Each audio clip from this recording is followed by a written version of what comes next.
राधे गुरु जी। जी जी हमने एक संस्कृत का कोटेशन पढ़ा है, संस्कृत का कोटेशन पढ़ा है, उसमें लिखा है अहिंसा परमो धर्म। ठीक है।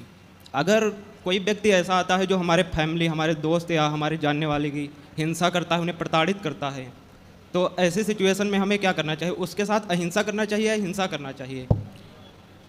देखो, अर्जुन ने भी गांडीव उठा करके और गलत दुष्टों को मारा। कई बार पाप करने वाले को मार देना धर्म होता है। जैसे झांसी की रानी ने अंग्रेजों को मारा तो उन अंग्रेजों को मारना ही धर्म था। शिवाजी ने मुगलों को मारा, महाराणा प्रताप ने मुगलों को मारा, उनको मारना ही धर्म था। ऐसे पापी को मार देना ही धर्म है। इसलिए जहाँ ज़रूरत पड़े तलवार की, वहाँ तलवार ज़रूर उठाना चाहिए। जहाँ ज़रूरत तलवार उठाने की है, यदि वहाँ आपने नहीं उठाया तो फिर वो पाप हो जाएगा। इसलिए जहाँ ज़रूरत तलवार उठाने की है अवश्य उठाना चाहिए। हमारे हिंदुओं ने यही तो गलती की, सरकार के भरोसे रहते रहते तलवार चलाना छोड़ दी। भूल गए अब किसी से डंडा चलाना नहीं आता, तलवार की तो छोड़ो।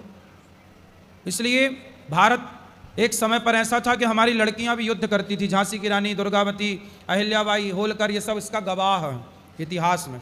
तो हमारे यहाँ की लड़कियां भी ये तलवार चलाना जानती थी, युद्ध लड़ना जानती थी। मतलब हमारा देश कितना शिक्षित था कि हमारे यहाँ लड़कियां जानती थी युद्ध की नीतियाँ। फिर तो हमारे यहाँ सब जानते थे। जब तक देश तलवार चलाना जानता था तब तक हमारा देश सुरक्षित था। अब फिर तलवार चलाने में एक गलती और हो गई। गलती ये हो गई कि हमने ज़रूरत से ज़्यादा दया कर ली। जैसे हमारे यहाँ पृथ्वीराज चौहान 17 बार मोहम्मद गौरी को छोड़ दिया।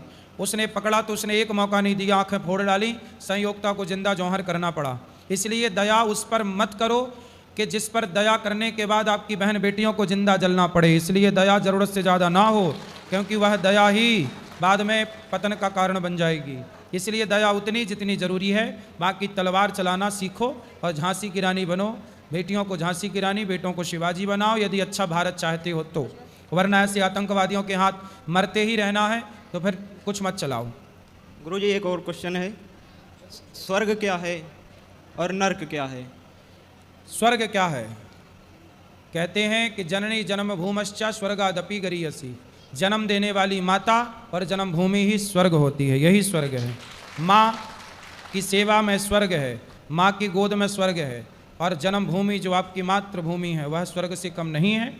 इसी को स्वर्ग कहा गया। जननी जन्म भूमश्च स्वर्गादपि गरीयसी, यही स्वर्ग है।